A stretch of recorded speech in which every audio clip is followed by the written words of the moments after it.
avant toute chose, il faut pas oublier que le tennis de table, c'est un sport qui a des spécificités qui vont avoir des conséquences quand on va analyser la psychologie de cette activité. Donc déjà, effectivement, c'est un sport de vitesse-précision, donc c'est un sport où la marge d'erreur, lorsque l'on joue, elle est très limitée.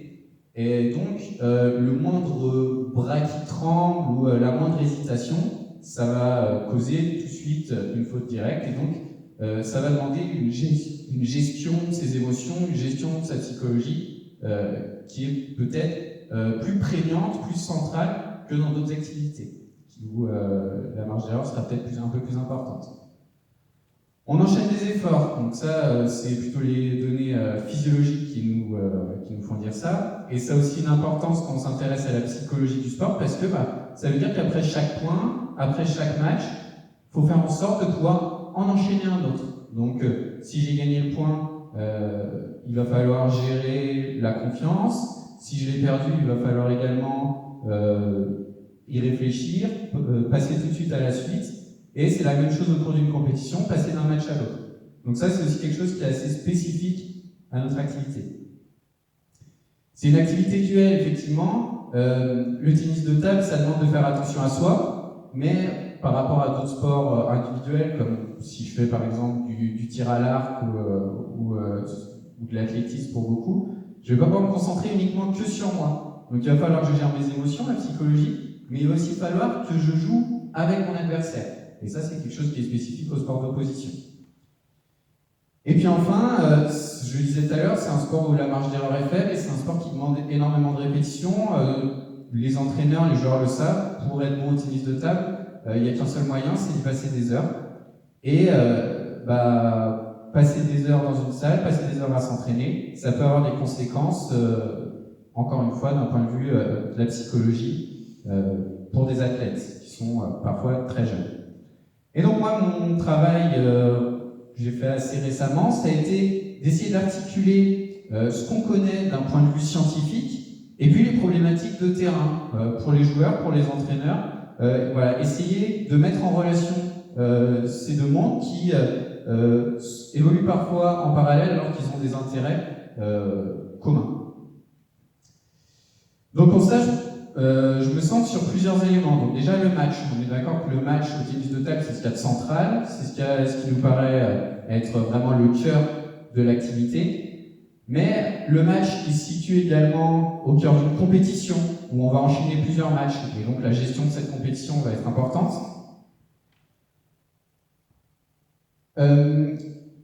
Il se passe aussi des entraînements, donc pour se préparer à ces compétitions, à ces matchs, les joueurs ont besoin de s'entraîner. Donc la gestion de ces entraînements, quelle place on donne à la psychologie, à la préparation mentale au sein de ces temps-là, est également importante. Et puis enfin, ces athlètes, ils sont aussi dans un quotidien, ils sont dans une vie qui demande également parfois des sacrifices, des demandes assez élevées, et ça peut avoir également des conséquences. Donc voilà le cadre que je vous propose.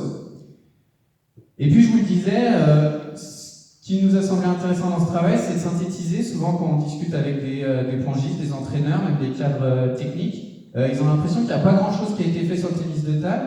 Et en fait, plus que le fait qu'il n'y ait pas grand-chose qui a été fait, c'est surtout que c'est peu diffusé. Donc il nous semble intéressant de partager un petit peu, de synthétiser, de partager les données sur la psychologie du tennis de table, afin d'identifier ce qui est fait et ce qui manque.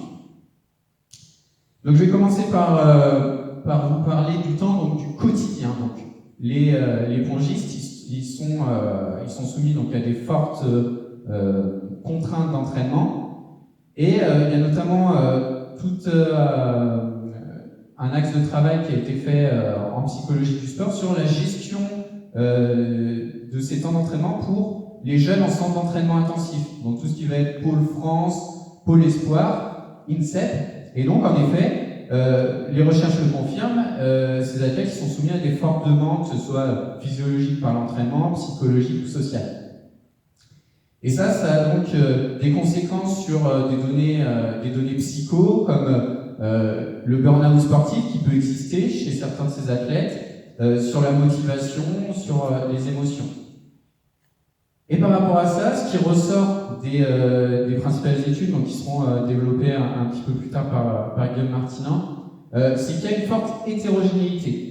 Déjà entre les individus, c'est-à-dire que quand vous êtes dans un pôle, quand vous avez un groupe d'entraînement, même quel que soit le niveau, tous les joueurs ne gèrent pas de la même manière leurs émotions, tous les joueurs n'ont pas les mêmes sources de motivation, et ça, c'est quelque chose qui est parfois oublié, et donc quelque chose qui va pousser un joueur à se dépasser, ça va peut-être faire craquer un autre. Et donc ça, c'est des choses qui ont été montrées donc par des travaux en psychologie sociale. Et puis, en plus de ça, déjà il y a les différences entre les joueurs, mais un même joueur évolue au cours du temps. Et donc, par des mesures qu'on peut faire au cours d'une saison, on se rend compte qu'un joueur ne va pas avoir les mêmes conditions psychologiques, que ce soit, encore une fois, sur ce qui peut déclencher un burn-out sportif ou sur ce qui va le motiver. Ce ne sera pas exactement les mêmes choses au cours de la saison et en fonction de ce qui va se passer au sein des entraînements et pendant les temps de compétition. On a aussi fait une étude qui visait à identifier, en fait, qu'est-ce qui va faire que vous allez réussir d'un point de vue de la psychologie du sportif. Et donc, en 2010, sur tout un ensemble de joueurs de Pôle France, on a pris des mesures de facteurs psychologiques, et puis on a regardé ce qu'ils sont devenus 6 ans plus tard, afin de voir quels étaient les facteurs qui pouvaient permettre de déterminer l'arrêt notamment du tennis de table, ou alors le fait de réussir dans sa pratique, en termes de performance et en termes de bien-être. Par exemple, je cite un exemple d'un point de vue de la motivation. Donc, la motivation était reliée 6 ans plus tard à l'arrêt de la pratique. La motivation, c'est le fait de ne pas savoir pourquoi on s'entraîne, pourquoi on est là. Et ben, c'est quelque chose qui n'est pas forcément étonnant, mais 6 ans plus tard, si on avait des scores élevés de la motivation, ça augmentait les chances d'avoir arrêté le tennis de table 6 ans plus tard. De la même manière, quand on avait tendance à dévaluer un petit peu son sport, ça augmentait également les probabilités d'arrêter son activité. À l'inverse, il y avait aussi une corrélation entre les stratégies coping. Donc les stratégies de coping, c'est la manière de faire face aux difficultés qu'on peut avoir, et le niveau de performance 6 ans plus tard. Et donc ceux qui avaient des stratégies de régulation émotionnelle ou de coping qui étaient efficaces réussissaient sur le long terme mieux que d'autres. Et donc ce qui était intéressant dans cette étude, c'était que en fait, les déterminants psychologiques, leur impact sur le court terme, sur une saison, et notamment la question de la motivation, elle est beaucoup moins centrale sur un temps restreint, donc sur une saison, que sur le long terme. Donc, en fait, si on a une motivation qui est, par exemple, qu'on pourrait qualifier donc d'extrinsèque, d'externe, une motivation contrôlée, on va faire l'activité pour faire plaisir à quelqu'un, par exemple. Sur un court terme, ça peut fonctionner, mais sur des années, sur le temps d'une carrière, ça ne fonctionne pas. En tout cas, pas si on a uniquement cette motivation.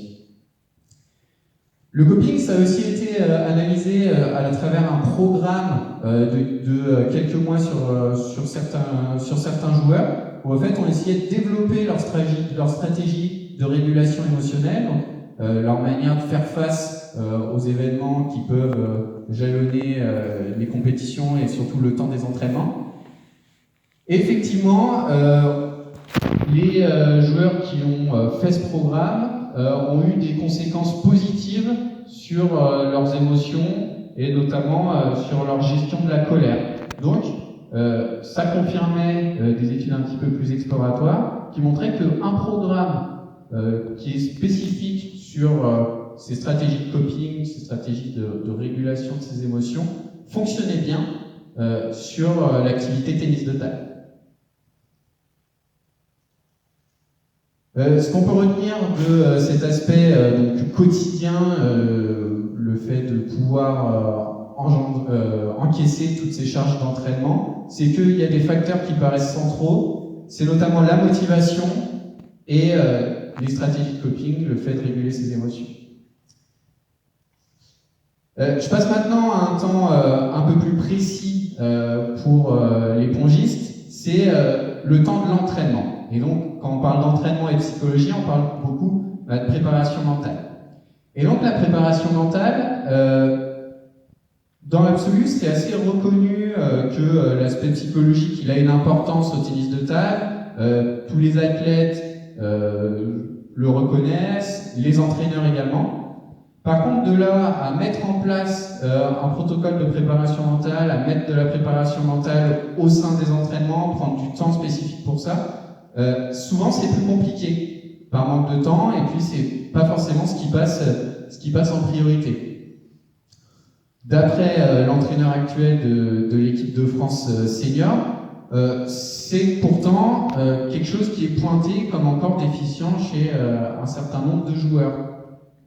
Et donc, il y a certains auteurs qui ont fait une recherche un petit peu exploratoire, ce qui se fait dans les pratiques, qui considèrent que la préparation mentale, elle n'est pas encore automatisée dans notre activité. Après, c'est une étude qui date de 2013.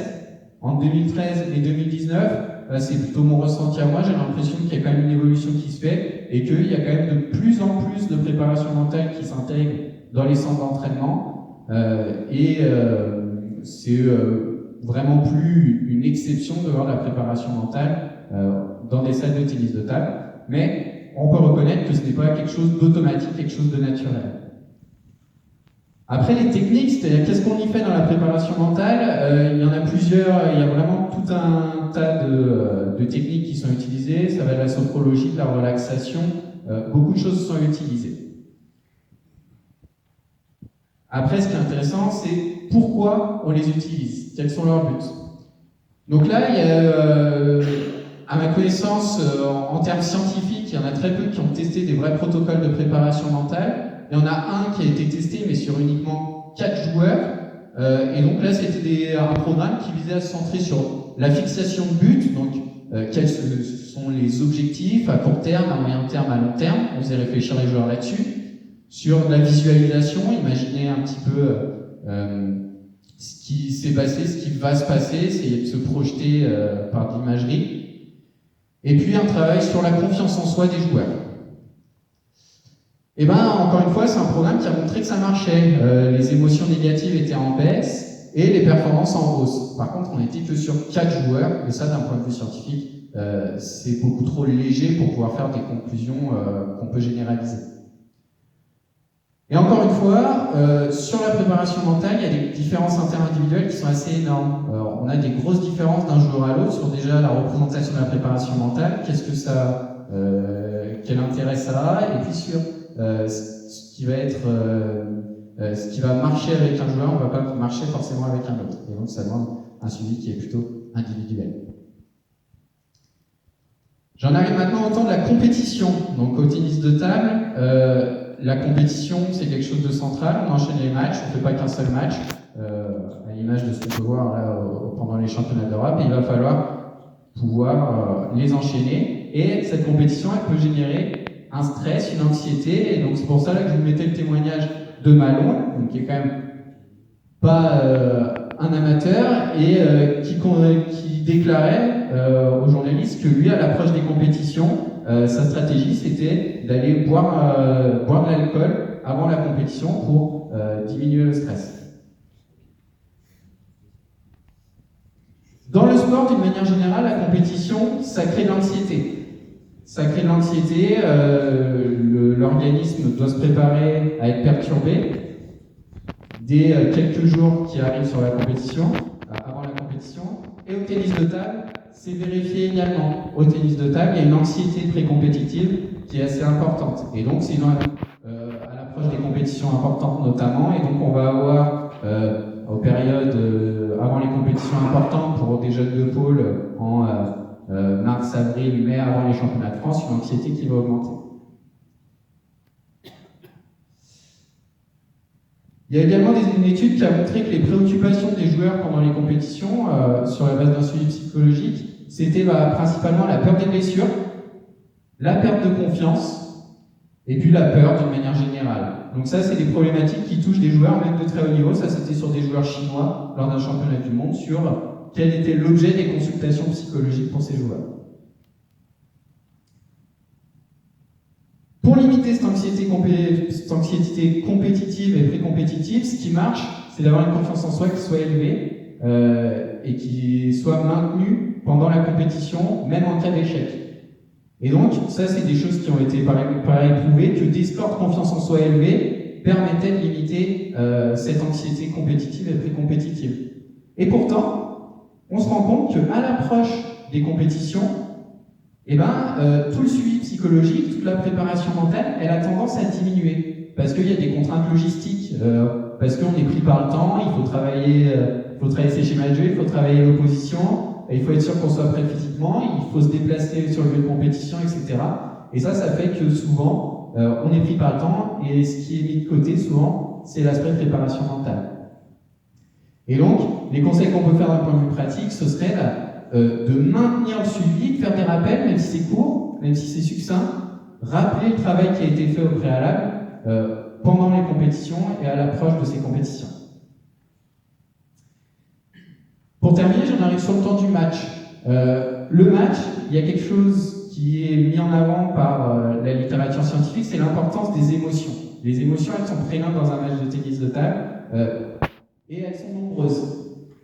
Encore une fois, je ne vais pas développer énormément cet aspect parce que Guillaume le fera après mieux que moi. Mais du coup, ce qu'il faut retenir en quelques mots, c'est qu'au tennis de table, on a à la fois des émotions qui sont plaisantes et des émotions qui sont déplaisantes, qui parfois se croisent au cours d'un même match. Que ces émotions plaisantes, déplaisantes sont reliées à la performance, mais le lien de causalité n'est pas clairement établi. Est-ce que c'est parce qu'on gagne qu'on a des émotions plaisantes ou est-ce que c'est parce qu'on a des émotions plaisantes qu'on gagne? C'est dur à trancher. Et puis, il est aussi mis en avant la manière de gérer ces émotions au cours d'un match est quelque chose qui est central.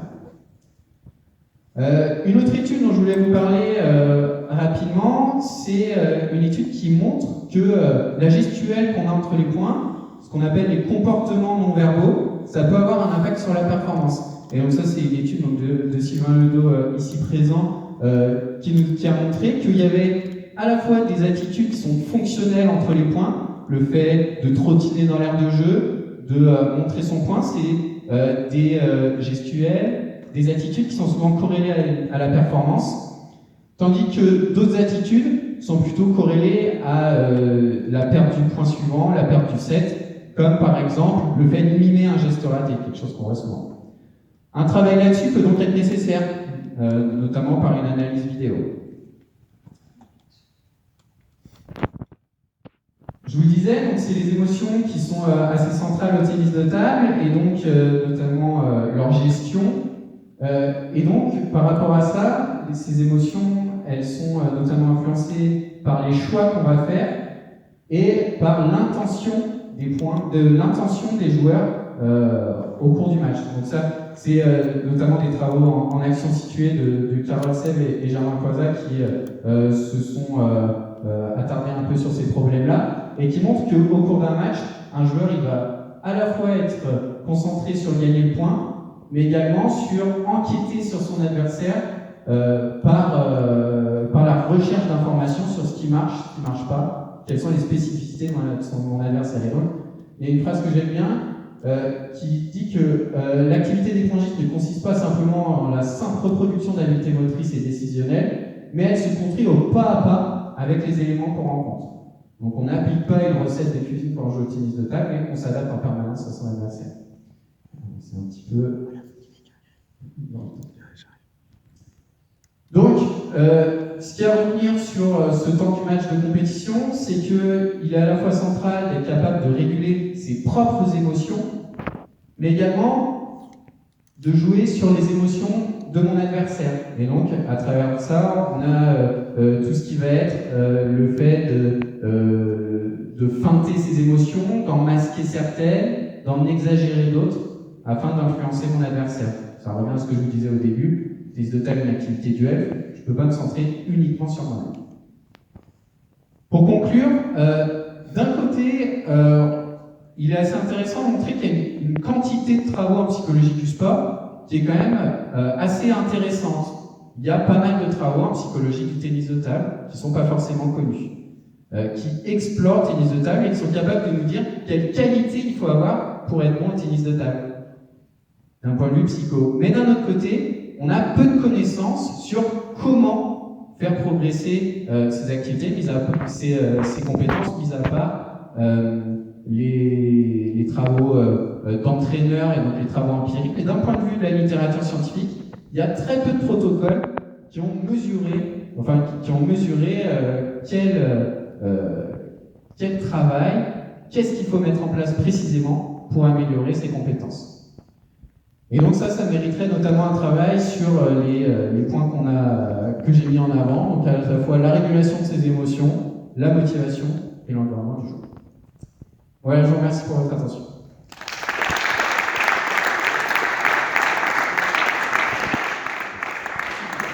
Eh bien, merci Valérian. Je crois que c'est effectivement extrêmement important